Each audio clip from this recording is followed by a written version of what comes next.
Assalamualaikum anak-anak. Waalaikumsalam, Ibu. Waalaikumsalam, Ibu. Gimana kabar kalian? Alhamdulillah baik, Ibu. Bu. Makasih, Bu. Alhamdulillah. Sebelum kita memulai pembelajaran, Ibu absen terlebih dahulu ya. Iya, Bu. Diva Khairinisa, Hadir, Bu.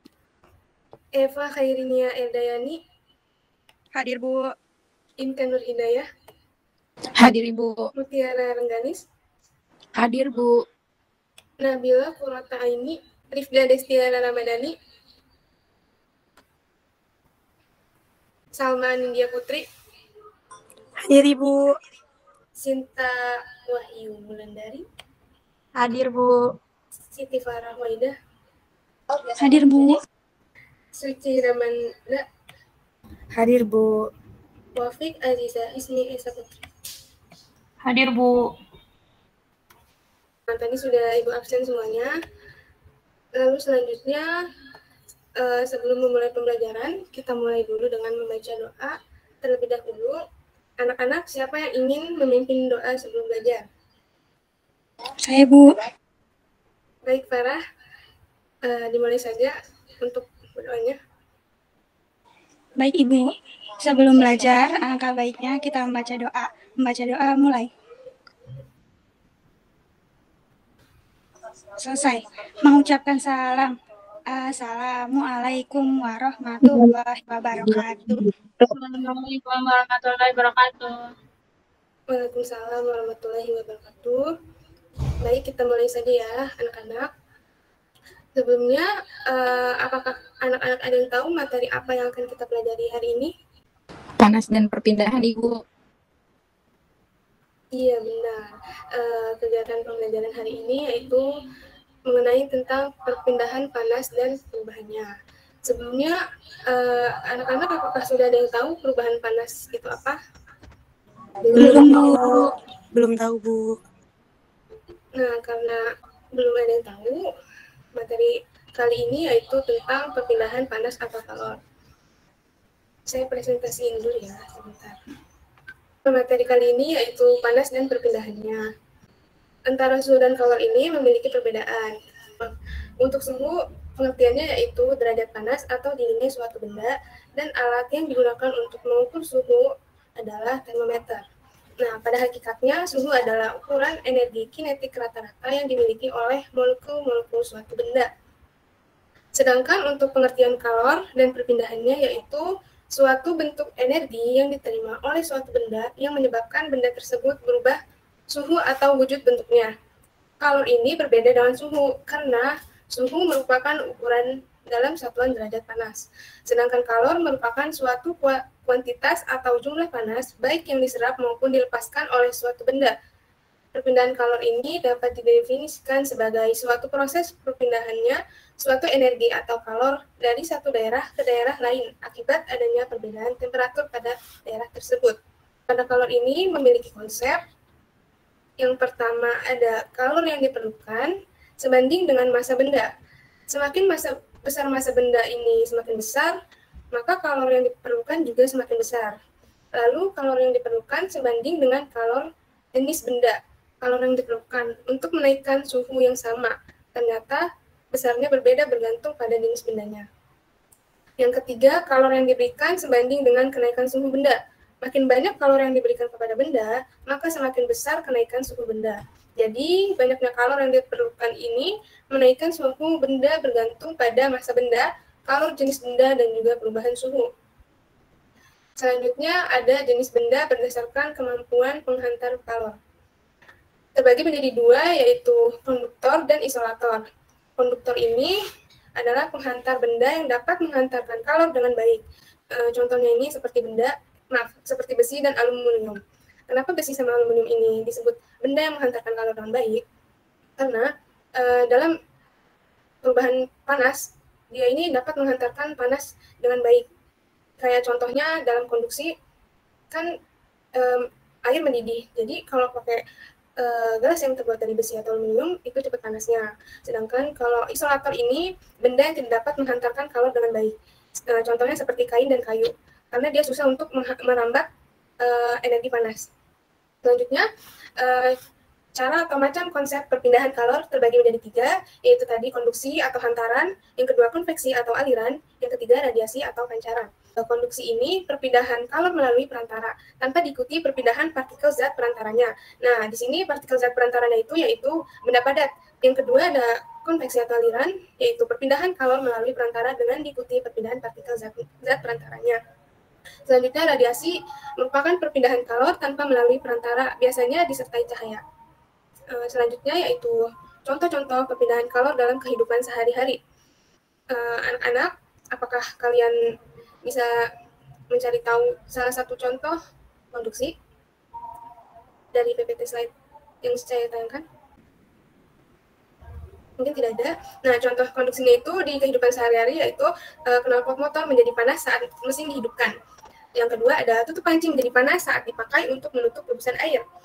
Yang ketiga yaitu mentega yang dipanaskan di wajan menjadi meleleh karena terkena panas. Nah, peristiwa konduksi juga dapat kamu jumpai pada saat kamu memasak.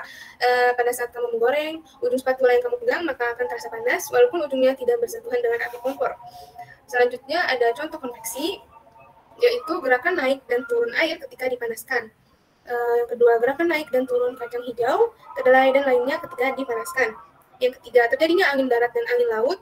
Yang keempat, gerakan balon udara. Yang kelima, asap cerobong pabrik yang membumbung tinggi. Contoh yang terakhir yaitu contoh radiasi. Yang pertama ada panas matahari sampai ke bumi walau melalui ruang hampa. Yang kedua, tubuh terasa hangat ketika kita berada di dekat sumber api. Yang ketiga, menetaskan telur unggas dengan lampu. Yang keempat, pakaian menjadi kering ketika dijemur di bawah terik matahari. Nah, ketika ada suatu kegiatan perkemahan juga bisa menjadi salah satu contoh radiasi, di mana pasti di contohnya yaitu kegiatan pramuka, suka ada kegiatan api unggun kan. Terus kita merasakan hangatnya dari api unggun tersebut walaupun jaraknya juga lumayan jauh. Terusnya jenis-jenis benda berdasarkan kemampuan menghantar kalor. Halo sahabat cerdas, kali ini kita akan belajar tentang panas dan perpindahan. Ya, kita akan belajar tentang apa itu panas dan macam-macam perpindahan panas, yaitu konduksi, konveksi, dan radiasi. Panas, atau juga disebut kalor, adalah energi yang dapat berpindah dari satu benda ke benda lain karena perbedaan suhu. Energi panas akan berpindah dari suhu tinggi ke suhu yang lebih rendah. Panas mempengaruhi suhu zat. Jika suatu zat menyerap panas atau kalor, maka suhu akan naik. Sedangkan jika suatu zat melepas panas atau kalor, maka suhu akan turun. Benda yang mudah dan cepat menghantarkan panas disebut konduktor. Pada umumnya, konduktor berupa logam, misalnya besi, aluminium, dan tembaga. Sedangkan benda yang sulit dan lambat menghantarkan panas disebut isolator. Beberapa contoh isolator antara lain kayu, plastik, dan karet. Konduksi merupakan perpindahan panas tanpa disertai perpindahan zat perantara. Jadi, pada perpindahan panas secara konduksi, hanya energi panas saja yang berpindah, tanpa disertai perpindahan partikel zat perantara. Perpindahan panas secara konduksi terjadi pada zat padat. Perpindahan panas secara konduksi juga disebut sebagai perpindahan panas melalui hantara. Contoh peristiwa konduksi adalah ketika kita memanaskan batang logam. Walaupun hanya salah satu ujung dari besi yang dipanaskan, tetapi panasnya akan menyebar ke seluruh bagian besi, sampai ke ujung yang tidak ikut dipanaskan. Hal tersebut menunjukkan panas berpindah dengan perantara besi. Contoh lain, peristiwa konduksi dalam kehidupan sehari-hari, antara lain, setrika listrik. Setrika listrik akan memindahkan panas dari sumber panas yang berasal dari energi listrik ke pakaian. Panas berpindah melalui bagian logam yang merupakan konduktor. Mengaduk kopi panas dengan sendok logam, maka panas akan berpindah dari air ke seluruh bagian sendok. Memanaskan mentega. Panas dari api akan berpindah ke mentega melalui wajan yang terbuat dari logam. Konveksi adalah perpindahan panas disertai perpindahan zat perantara. Pada perpindahan panas secara konveksi, tidak hanya energi panas yang berpindah, namun disertai dengan perpindahan partikel zat perantara. Perpindahan panas secara konveksi terjadi pada zat cair dan zat gas.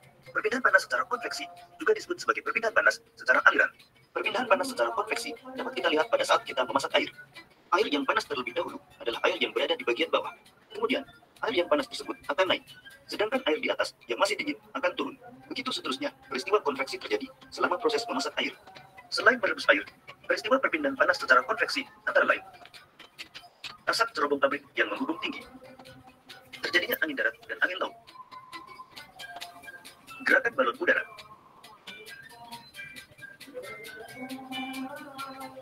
Radiasi adalah perpindahan panas tanpa memerlukan zat perantara. Contoh perpindahan panas secara radiasi adalah panas matahari yang bisa sampai ke bumi. Meskipun antara matahari dan bumi terdapat ruang hampa yang tidak dapat menghantarkan panas. Perpindahan panas secara radiasi juga disebut sebagai perpindahan panas secara pancaran. Contoh lain peristiwa perpindahan panas secara radiasi dalam kehidupan sehari-hari antara lain: badan terasa hangat ketika di dekat api unggun. Panas dari api berpindah secara pancaran. Pakaian menjadi kering ketika dijemur di bawah terik matahari. Menetaskan telur unggas dengan lampu. Demikian tadi materi tentang panas dan perpindahannya. Jadi, panas dapat berpindah dengan 3 cara, yaitu konduksi, konveksi, dan radiasi. Baik anak-anak. Setelah tadi materi yang sudah Ibu jelaskan dan ditayangkan video pembelajaran, Ibu ingin meminta dari salah satu dari kalian untuk merangkum pembahasan yang tadi sudah dijelaskan. Bagaimana anak-anak? Apakah ada yang berani? Ya, Bu. Baik, Diva. Silakan. Panas atau kalor adalah energi yang berpindah dari suhu yang tinggi ke suhu yang rendah. Terbagi menjadi 3, yaitu konduksi, konveksi, dan radiasi. Konduksi adalah perpindahan panas melalui zat padat yang tidak ikut mengalami perpindahan. Artinya perpindahan kalor pada suatu zat tersebut tidak disertai dengan perpindahan partikel-partikelnya. Konveksi adalah perpindahan panas melalui aliran yang zat padatnya ikut berpindah jika partikel berpindah. Maaf Ibu, tadi ada adik saya. Iya, tidak apa-apa.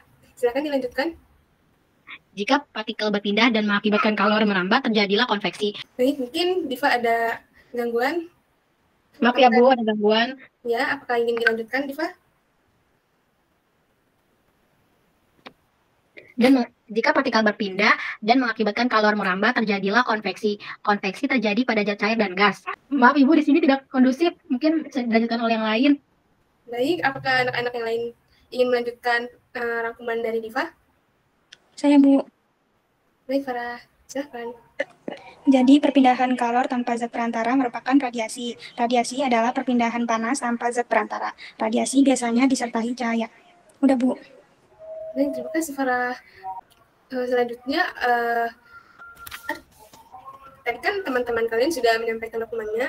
Setelah itu, apakah kalian anak-anak ada yang tidak paham atau ingin bertanya? Sudah paham, Ibu. Alhamdulillah. Sudah paham, Ibu. Bagaimana dengan yang lain? Paham, Bu. Sudah, Ibu. Baik, karena tidak ada yang ingin bertanya, Ibu cukupkan saja sampai di sini. Akan tetapi, setelah kegiatan pembelajaran ini, Ibu kasih tugas ya anak-anak, yaitu membuat poster mengenai contoh-contoh perubahan panas yang ada secara konduksi, konveksi, dan radiasi. Secara rincinya ini akan saya share di grup WhatsApp ya. Terus juga ada tugas rutinitas setiap minggu, yaitu mengerjakan RKPD ya anak-anak. Tugasnya dikumpulkan kapan, Bu? Untuk RKPD seperti biasa dikumpulkan hari esok, dan untuk tugas desain posternya dikumpulkan minggu depan ya anak-anak. Baik, Ibu. Baik, Bu, terima kasih. Baik, alhamdulillah mungkin pembelajaran hari ini sudah selesai. Untuk penutupan, kita tutup dengan membaca doa. Siapa yang ingin memimpin doa? Ayo. Saya, Bu. Baik, Eva. Dimulai saja doanya. Ayo teman-teman, sebelum pulang mari kita berdoa dulu. Berdoa dimulai. Berdoa selesai. Baik, terima kasih Eva sudah memimpin doa. Kalian boleh keluar dari Google Meet ini karena pembelajaran sudah selesai. Terima kasih anak-anak. Terima kasih, Ibu. Terima kasih, Bu.